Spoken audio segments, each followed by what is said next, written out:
Have you ever looked at a price and said, wow, that's way too much for me? That is not in my price range. Well, depending upon your audience, they may say the same thing.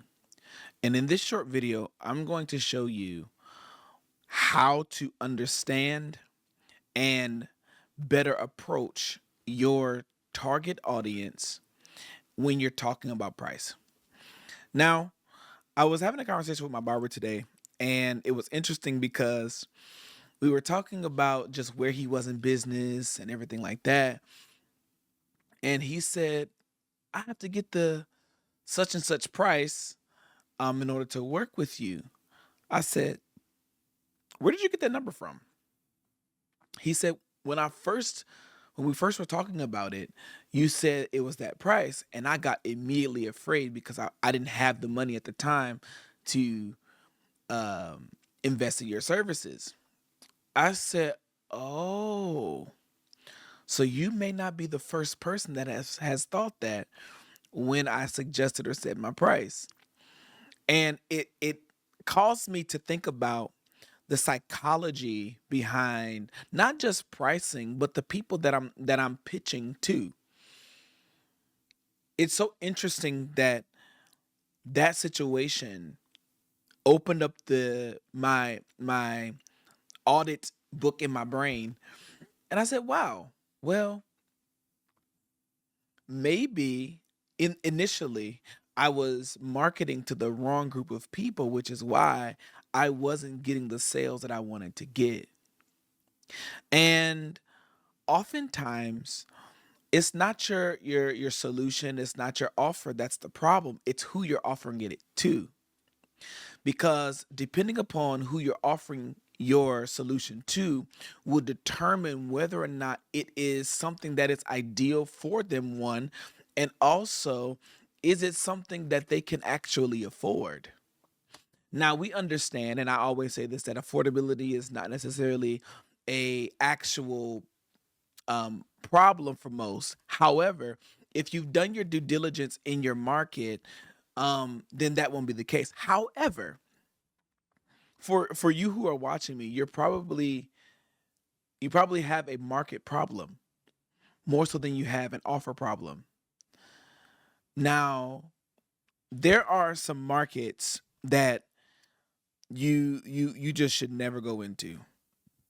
If you want to sell high ticket stuff or high value stuff, whatever you want to call it. High ticket is the price, high value is the solution. What do I mean? Value is the exchange of their problem for your solution with your price in mind. So even though my solution may be $10,000, the value of that may be greater than or should be greater than $10,000.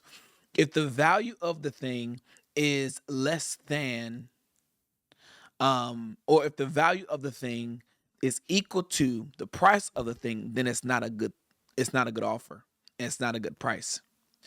If I'm going to charge you $10,000 only to save you $10,000, that is not a good deal. If I'm only going to make you $10,000 and you paid me $10,000, then that's not a good deal.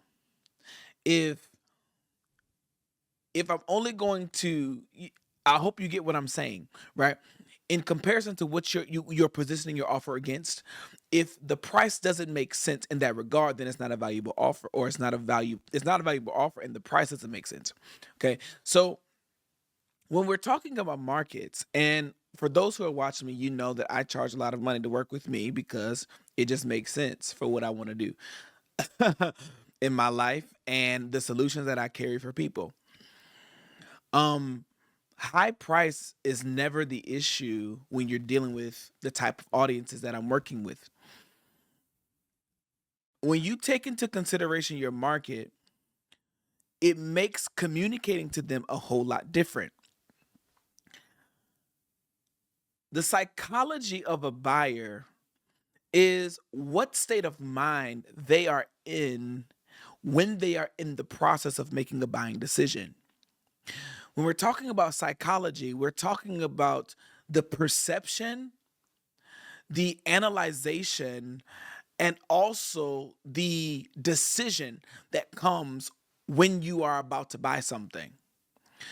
If I perceive something is not valuable, then I am not willing to buy it. People buy things for one reason and one reason only, and it's because they feel like it. But what triggers that feeling is their perception. If I perceive that, you know, these shoes that I love so much are valuable to me, then I'm going to, even though they may be out of my budget, I'm still going to buy them because it's a perceived value to me. Because I don't know, maybe something in my past that I never had the opportunity to buy these shoes, or I may not get the another opportunity to buy the shoes after today, so I might as well just seize the opportunity now. That may or may not be a good thing to do, but the reality is people choose to buy what they want to buy because they feel like buying. And the only thing that triggers them into buying is their perceived or the perception of the thing that they're buying. What is perception? It's me looking at something, and based upon who I am I am ultimately saying within myself, wow, I really want this specific thing because of what it may do for me. What did I say a while ago? You have to have them in mind in order to actually sell to them. So there's a couple of different markets that, depending upon how you communicate to them, will determine um how much you should charge them.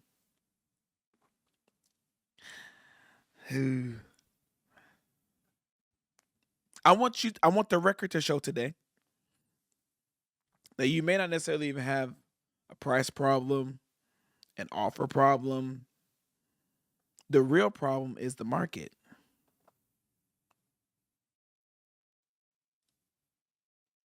When you get into business, here's what happens all the time. You get into business with community service in mind. Oh, I just want to help my mama, my daddy, my cousins on the other side of the street. I want to help my community, and that's great. But you're in business. You're not in business for support. You're in business for sales. Sales is what drives revenue. When you have revenue, then you can do community support or community service. It doesn't make sense to try to be community service oriented at the same time that you are also trying to build something that will sustain you and your family. It's almost trying to give from an empty cup or a half empty cup. You should never give from your portion, what you need to survive. You should always give to other people that you want to support from the place of your overflow. So if I have $20,000 and I need $20,000, it doesn't make sense to give $20,000 to someone who maybe may actually need it. I need it for me. Otherwise, I'm also not going to be in the best predicament, or I'm gonna be just like the people that I'm helping. This is the problem that people face in business when they first start business. I'm in business because I wanna help this person, and that's good. But you can't enter into business and without the proper expectations that you need to build in order to give. Because if I pull from my own self and I'm giving to everybody else, then I'm always going to be in a cycle of needing to do more to get what I need because I'm always helping somebody else. So your best friend that you're going to use in 2025 and beyond is no. If you can just say no, you will have more success. Their emergency is not your emergency, and that's okay. Because sometimes you have to be selfish for a season in order for you to be able to do more in the next one.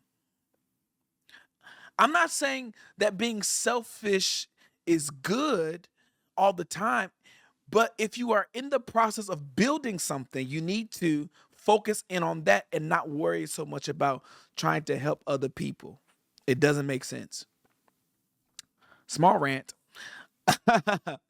Now, people often get into business with the intent of trying to sell to people who are on their level currently because they don't know any other language. And this was this is what I my mistake. My mistake was this. I was selling to family and I'm talking about insurance, and my family often stopped paying their insurance and it affected me. In doing that, I learned a very valuable lesson. Don't sell to people who may not necessarily be able to afford it for a long period of time, and or don't see the value of it as I am helping them with a specific solution, and that was creating a legacy for themselves. What am I saying to you? The art of business is knowing how to market to the right people. If I want to sell to students, I'm not targeting students. I'm either going to target their parents or school districts, school, not just districts, but individual schools or the principals of the school who make decisions and have the resources or access to the resources so that I can get my solution to them. If I'm going to sell, um, I don't know, tax planning, I'm going to sell to people who have profits and or who have an income that is sufficient enough to invest into that because it's profitable for them. You can't sell to everybody, meaning that everybody is not your audience. And the moment that you try to make everyone your audience or your market is the moment that you will be broke because you cannot help everybody in business. Even Jesus had a target audience. He had a target. We don't want to believe that because, yes, he died for the world. But the reality is, he said, I am sent to the lost sheep or lost house of Israel. He told the lady, the Syrophoenician lady, he said, woman, it's not meet to give what is for the children to the dogs. What does that mean? It means that he had a target audience. He died for the world, but his target audience was the people who were in Israel. Does that make sense? And that sounds obtuse to some because you would think that yes, the full intent was for everybody to come into the knowledge, but he had a target audience to bring restoration to Israel. I digress about Jesus. So if you want to develop a strong business, you must develop an audience that has what? The willingness to pay you your price and also the ability to pay your price. Because just because you are willing to pay me premium and you are unable to, that doesn't help me or you. Because the willingness to is great, but you need both in order for everyone to profit. Because yes, you are here to profit and they are too. Because your solution profits them for whatever solution that you are helping them come into, and they are paying you so that you can help them at the highest level. Here's the problem. When you undercharge people, you will become frustrated and want to quit. And this is what happens to a lot of entrepreneurs. A lot of you entrepreneurs who are in this business and have done this for you charge too low. You're frustrated with your clientele because the clientele that you have are people who don't want to actually invest. They didn't have the abilities. That's why they always said, "Can you do me a payment plan? Can you do this? Can we do this instead?" They are their greatest headaches. So the reason why I charge a lot is because it keeps the wrong people away from me and it attracts the right people to me. I decided this year that I'm not going to do one-on-one consultations for free anymore. Why? Because people who always subscribe to free are people who are unwilling to actually invest the time, the resources to actually get the results. Oftentimes. Because if even if you don't have the money, cool. You need to put sweat equity into it until you get the money to invest so that you can get to where you want to go. That's the process. Because all the information that I'm going to give you is everywhere already. It's everywhere. But if you need specified help, that's when you call me. So, what I'm saying to you is your market or your audience is one of the most important aspects of the longevity of your business. Otherwise, you will sell yourself short trying to help people who are unwilling to help themselves and are unwilling to take what you give them and actually do anything with it. Here's what I've learned in business. People who don't pay attention. People who pay attention. And people who pay a lot of attention. I don't know who said, I think it may have been Myron Golden or somebody, but they said that. And when I realized that, I evaluated my entire business. I said, wow, this person paid me $10,000 and I gave them one instruction and they did everything I said. This person paid me $20,000 I gave them a few things to do and now they're doing this. This person didn't pay me nothing and they keep calling me. This person paid me $200 for a consultation and they keep trying to get into my. I realized that this also is what I also learned from a spiritual perspective as well. People who don't give are people who usually, and this it doesn't even have to necessarily even be just tithes and offering. People who don't give with their service, with their talents, with their prayers, with whatever it is, they don't always. These are people who usually are not committed.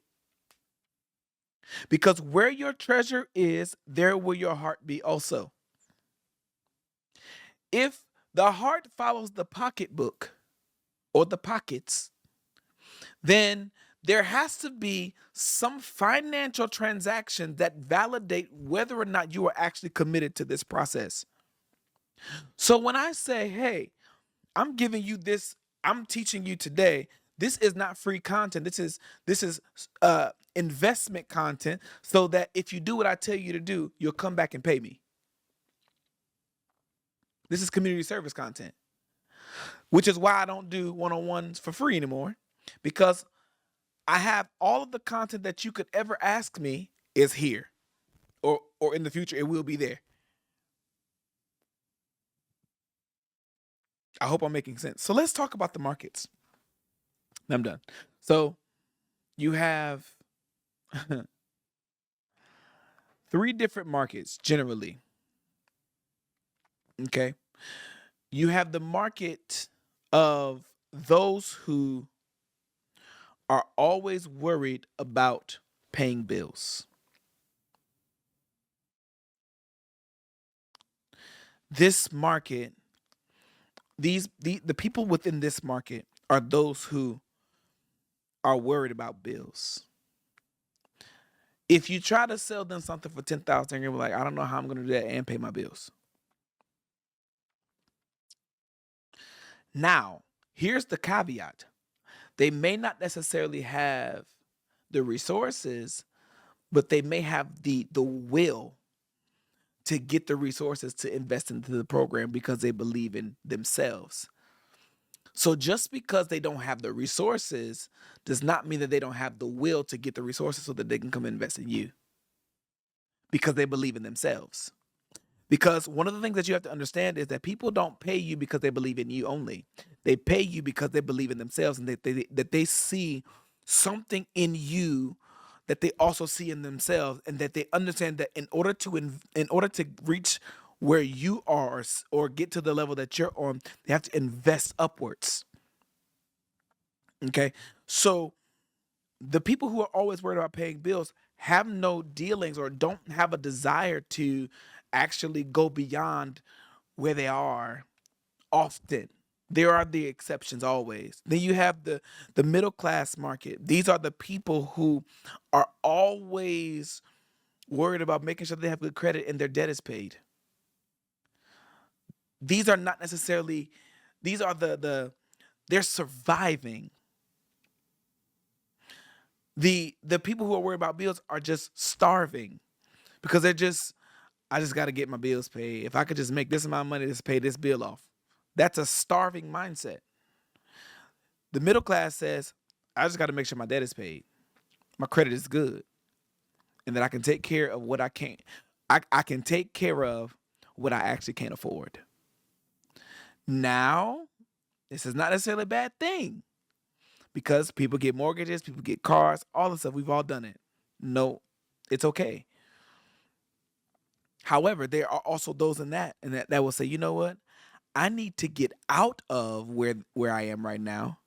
I need to move myself out of this. So I need to invest. Then they go into the more premium markets. The premium markets are those people who are willing to invest in order to get a result. These are people who will buy a Rolls Royce just because. These are people who will, you know, invest just because they know. Even if it doesn't, even if it only gives them a piece, that's enough. When you are targeting your audience and you're considering their desires, within the confines of their desires, these are people who are not just problem aware, but they're also looking for a solution. They're aware of some solutions, but they're looking for the right one, and they're trying to see if you are the right one. So within your market, you're asking the question, okay, are they willing to pay me my price? And are they able to pay my price? Because there are those who are in the lower and the middle class markets who have the desire, the willingness, but not the ability. There are those in the investor market who have the ability, but not the willingness. So all of these conversations, these three different markets, the deeper issue isn't even where they stand in the market. The deeper issue that we're facing is what is the mindset that they have within themselves. Are you someone who is looking for a change? Are you this specific person who X, Y, and Z, who wants this, who wants to make $10,000 extra a month, who wants to turn their income or turn their expertise into income? Are you someone who wants to reduce their tax bill? Are you someone who wants to turn their stress into peace? Are you and the someone here who will be the someone here? This will be those who are within the premium ideal market and they have the willingness and the ability to pay. So when I'm thinking about this, I'm like, wow, I was working with people who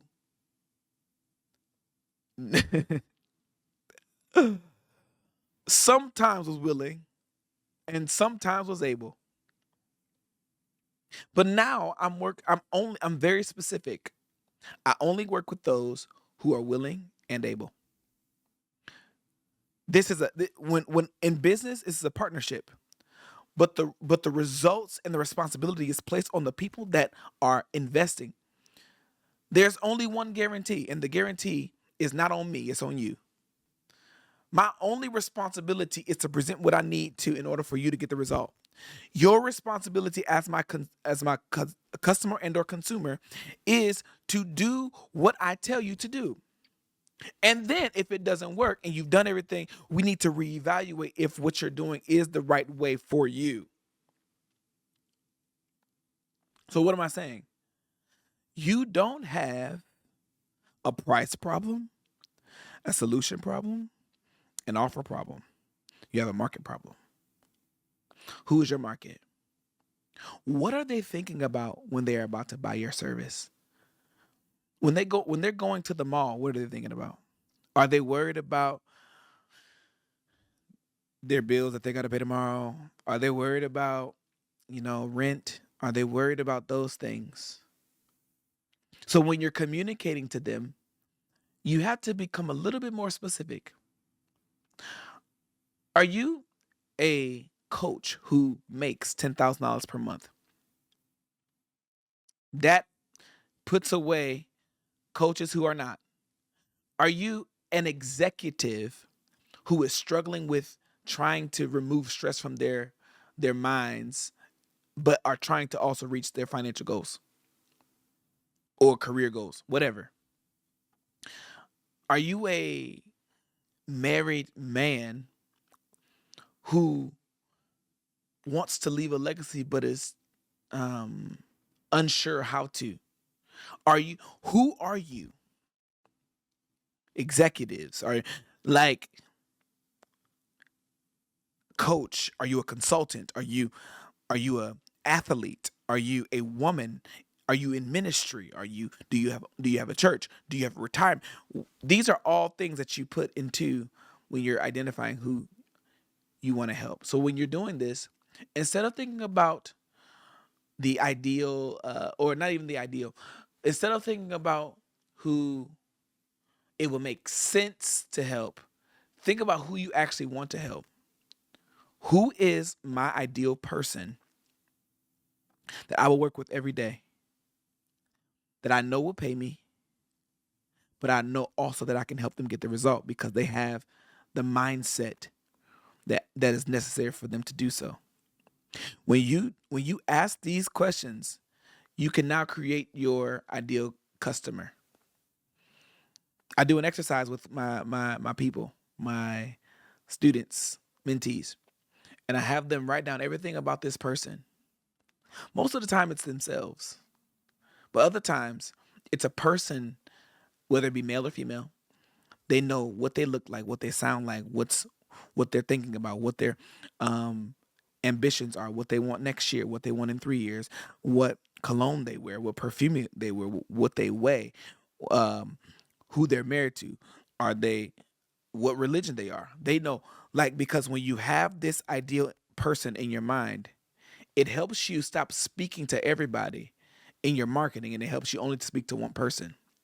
Whenever I get on here, I'm not talking to all my subscribers. I'm talking to one of you, because one of you will turn into 10 of you. The 10 of you will turn into 100. But at the end of the day, there's a likeness about all of you because I know who I'm speaking to, because I've done the work before I actually got online. My name is JaQuan Gamble. I hope that you understand today that it's not necessarily what you think.